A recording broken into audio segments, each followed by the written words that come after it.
Good afternoon. Welcome to the Midday Mull for Tuesday, the 2nd of September. Reading through the first book of Samuel with McShane. Today we have chapter 26. In it, David is being pursued by Saul. And one night, Saul, in the middle of his army, lies down to sleep. David sees this and he takes Abishai with him. And they creep into the very middle of the Israelite camp, right to Saul, where Saul's sleeping. And Abishai is ready to take his javelin and just drive it through Saul and end it all. Verse 9, but David said to Abishai, don't destroy him. Who can lay a hand on the Lord's anointed and be guiltless? As surely as the Lord lives, he said, the Lord himself will strike him. Or his time will come and he will die, or he will go into battle and perish. But the Lord forbid that I should lay a hand on the Lord's anointed. So they took Saul's spear and water jug and left. They then called to Saul and said, here's your stuff. We could have killed you and we didn't. So Saul stopped pursuing David and went home. But David didn't go back into Saul's presence because he knew the threat wasn't gone.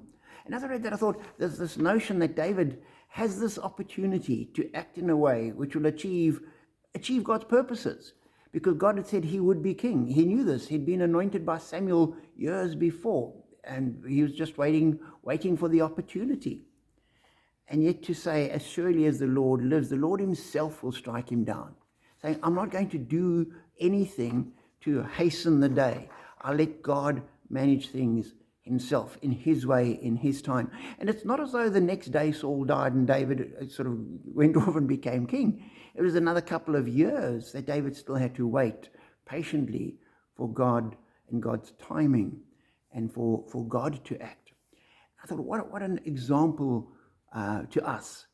And so often we're very quick to get involved, to do what we think we need to do, to act on, so that we can do what God wants, what God's purposes are. And sometimes we need to just leave it and let God act. And as I read that, I also thought, what wonderful peace you must have to be able to leave things in God's hand. When things are going wrong, when people are against us, when we have enemies, when there's all sorts of persecutions, when you're on the run and you want to do something, the pressure is, I've got to act, I've got to take control, I've got to defend myself, I've got to elevate myself, I've got to make myself noticed and heard and defend my reputation and all those kind of things that are part of our lives. To be able to be in David's position and say, the Lord himself will do it. I can step back and leave it in the Lord's hands. What peace you must have. I don't have to worry about things. I don't have to overreact. I don't have to carry this burden. I can leave it all in the Lord's hands and he will do it. And we know as we continue reading that the Lord did indeed eventually end Saul's life in battle, and David became king. And he hadn't acted. He hadn't become guilty of bloodshed. He hadn't tarnished himself in any way. And it's a challenge to us.